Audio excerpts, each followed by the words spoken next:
Hello వ్యూమర్స్, ఈరోజు morning లేచిన వెంటనే ఒక హాట్ కాఫీ తీసుకొని ఫ్రెష్గా వాష్రూమ్కి వెళ్ళడం, కొంచెం రిలాక్స్ అయ్యాక టిఫిన్ ఎంజాయ్ చేయడం అనేది నార్మల్ లైఫ్లో చాలా ఈజీ అనిపించవచ్చు. కానీ ఇమాజిన్ చేయండి, మీరు ఇంటర్నేషనల్ స్పేస్ స్టేషన్లో ఉన్నారు. అక్కడ గ్రావిటీ లేదు, ఫుడ్ ప్లేట్లో ఉండదు.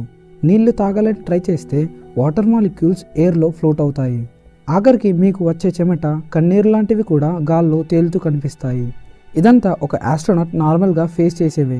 ఈ వీడియోలో ఆస్ట్రోనాట్స్ ఇంటర్నేషనల్ స్పేస్ స్టేషన్లో ఎలా డైలీ లైఫ్ని లీడ్ చేస్తారో, వాళ్ళ రొటీన్ ఏంటి, అండ్ ఎస్పెషల్లీ వాళ్ళకి ఎదురయ్యే ఛాలెంజెస్, ఇలా ఎన్నో ఆస్ట్రోనాట్స్ స్పేస్లో ఫేస్ చేసే స్ట్రగుల్స్ని ఈ వీడియోలో చూద్దాం. సో ఈ వీడియోని ఎక్కడ స్కిప్ చేయకుండా చూడండి. Let's start the video. ఒక ప్లేట్ మీద రైస్ పెట్టి స్పూన్తో లేదా హ్యాండ్తో తినడం అనేది నార్మలే కదా, కానీ స్పేస్లో ఫుడ్ ప్లేట్ మీదనే ఉండదు. ఆస్ట్రోనాట్స్ ఫుడ్ని ప్యాకెట్స్లో స్టోర్ చేస్తారు. వాళ్ళు తినే ఫుడ్ డీహైడ్రేటెడ్ ఫుడ్, అంటే అందులో ఉండే వాటర్ని భూమి మీద ఉన్నప్పుడే తీసేసి ఆ ఫుడ్ని వాక్యూమ్ సీల్లో సీల్ చేస్తారు. అంటే అందులోని ఎయిర్ని కూడా తీసేస్తారు. ఆ ఫుడ్ ఫ్రీజర్స్లో పెట్టి వాళ్ళకి కావలసినప్పుడు అందులో వాటర్ యాడ్ చేసుకొని తింటారు.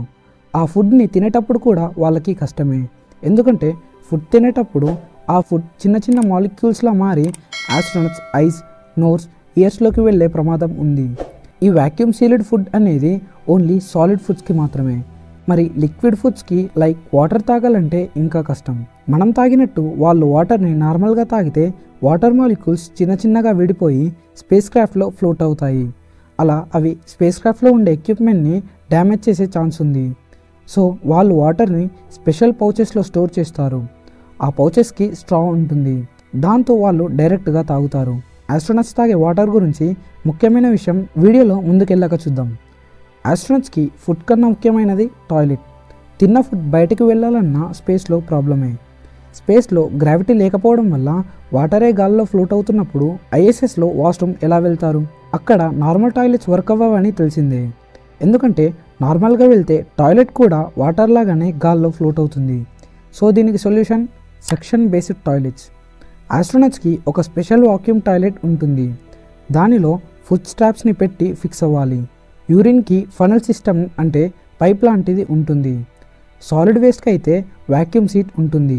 ఇది ఒక వాక్యూమ్ క్లీనర్ లాగా ఆస్ట్రోనాట్స్ వెళ్ళిన వేస్ట్ని లోపలికి పీల్చుకుంటుంది. ఇక్కడ ఇంట్రెస్టింగ్ విషయం ఏంటంటే ఐఎస్ఎస్లో యూరిన్ని ప్యూరిఫై చేసి మళ్ళీ వాటర్ లాగా వాడుకుంటారు. సో దీనివల్ల ఎక్స్ట్రా వాటర్ని క్యారీ చేయాల్సిన అవసరం లేదు. ఇది చాలా అడ్వాన్స్డ్ సిస్టమ్, కానీ రాంగ్గా యూస్ చేస్తే స్పేస్లో వేస్ట్ ఫ్లోట్ అవుతుంది. అందుకే ఆస్ట్రోనాట్స్కి ఫుల్ ట్రైనింగ్ ఉంటుంది. వాష్రూమ్స్లో కూడా ఎర్రర్ ఉంటే మిషన్ని అబోర్ట్ చేసే ఛాన్సెస్ ఉంటాయి. ఒకసారి స్కైలాబ్ అనే స్పేస్ మిషన్లో ఇలాగే టాయిలెట్స్లో ప్రాబ్లం వచ్చి వేస్ట్ గాల్లో తేలింది. ఆ టాయిలెట్ సిస్టమ్ పనిచేయకపోవడం వల్ల ఆస్ట్రోనాట్స్ ప్లాస్టిక్ బ్యాగ్స్లో టాయిలెట్ చేశారు. ఊహించుకుంటేనే చాలా కష్టంగా ఉంది కదా. అందుకే ఆస్ట్రోనాట్స్ లైఫ్ అంత ఈజీ కాదు. డైలీ ఫ్రెష్గా స్నానం చేయడం ఒక హ్యాబిట్ కదా, బట్ ఐఎస్ఎస్లో వాటర్ ఫ్లోట్ అవుతాయి. So normal shower impossible. మరి ఆస్ట్రోనాట్స్ ఎలా స్నానం చేస్తారు? నిజం చెప్పాలంటే ఐఎస్ఎస్లో అసలు ఆస్ట్రోనాట్స్ స్నానమే చేయరు. ఎస్, మీరు విన్నది నిజమే. ఆస్ట్రోనాట్స్ డైలీ ఒక వెట్ క్లాత్తో తుడుచుకొని తలకు నురుగురాని షాంపూని వాడుతారు. ఆఖరికి వాళ్ళు బ్రష్ చేశాక టూత్పేస్ట్ని కూడా బయటికి ఉమ్మకూడదు, అలాగే మింగేస్తారు. బట్టలు కూడా వారానికి ఒకసారి మాత్రమే మార్చుకుంటారు, బికాస్ ఐఎస్ఎస్లో లాండ్రీ సిస్టమ్ ఉండదు కాబట్టి. ఇవన్నీ కనిపించే ప్రాబ్లమ్స్, బట్ ఆస్ట్రోనాట్స్కి బయటకి కనిపించని ప్రాబ్లమ్స్ కూడా కొన్ని ఉంటాయి.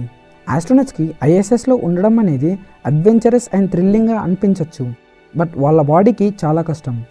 స్పేస్లో గ్రావిటీ లేకపోవడం వల్ల వాళ్ళ బోన్స్ అండ్ మజిల్స్కి పని ఉండదు. దానివల్ల వాటి మాస్ తగ్గి అవి వీకెన్ అవుతాయి, బోన్ డెన్సిటీ తగ్గుతుంది. అందుకే ఆస్ట్రోనాట్స్ డైలీ 2 hours కన్నా ఎక్కువసేపు వర్కౌట్ చేస్తారు. ఫిజికల్గా మాత్రమే కాదు, మెంటల్గా కూడా స్ట్రెస్ చాలా ఎక్కువ ఉంటుంది. ఒక క్లోజ్డ్ రూమ్ లాంటి ఐఎస్ఎస్లో ఎక్కువ రోజులు ఉండడం వల్ల వాళ్ళని ఎవరో బంధించినట్లు అనిపిస్తుంది. అండ్ స్పేస్లో ఉండడం వల్ల ఆస్ట్రోనాట్స్లో డిప్రెషన్, యాంగ్జైటీ పెరుగుతుంది. మనకి ఒక్క రోజులో 1 sunrise 1 sunset, కానీ ఐఎస్ఎస్లో ఉన్నవారికి ఒక్క రోజుకి 16 sunrises and 16 sunsets. So sleep cycle కూడా డిస్టర్బ్ అవుతుంది. దాంతో mood swings and concentration issues వస్తాయి. స్పేస్లో స్మాల్ మిస్టేక్స్ కూడా ప్రాణాలు తీస్తాయి. స్పేస్లో స్పేస్ డెబ్రిస్ గంటకు 28,000 కిలోమీటర్ల వేగంతో తిరుగుతాయి. అది స్పేస్ క్రాఫ్ట్ని హిట్ చేస్తే ఐఎస్ఎస్కి సీరియస్ డ్యామేజ్ కావచ్చు, లేదా ఆస్ట్రోనట్స్ స్పేస్లో స్పేస్ వాక్ చేస్తున్నప్పుడు స్పేస్ డెబ్రిస్ వాళ్ళకి తగిలితే వాళ్ళ సూట్ డ్యామేజ్ అయ్యే ఛాన్స్ ఉంటుంది. సో స్పేస్లో లైఫ్ అనేది చాలా ఎగ్జైటింగ్గా కనిపించినా రియాలిటీలో మాత్రం చాలా కష్టం. గ్రావిటీ లేని ప్రపంచంలో ఫుడ్, వాటర్, హెల్త్, వాష్రూమ్ లాంటి ప్రాబ్లమ్స్ కూడా ఉంటాయి. బట్ ఆస్ట్రోనట్స్ ఈ అన్ని డేంజరస్ సిచ్యువేషన్స్ని ఓవర్కమ్ చేసి మన కోసం ఎక్స్పెరిమెంట్ చేస్తున్నారు. మీ ఒపీనియన్ ఏంటి? స్పేస్లో లైఫ్ ఎలా ఉంటుందో ట్రై చేయాలనిపిస్తుందా? కామెంట్స్లో చెప్పండి. ఈ వీడియో నచ్చితే లైక్ చేయండి. ఇలాంటి మరిన్ని స్పేస్ వీడియోస్ కోసం మన ఛానల్ని సబ్స్క్రైబ్ చేసుకోండి. Thanks for watching.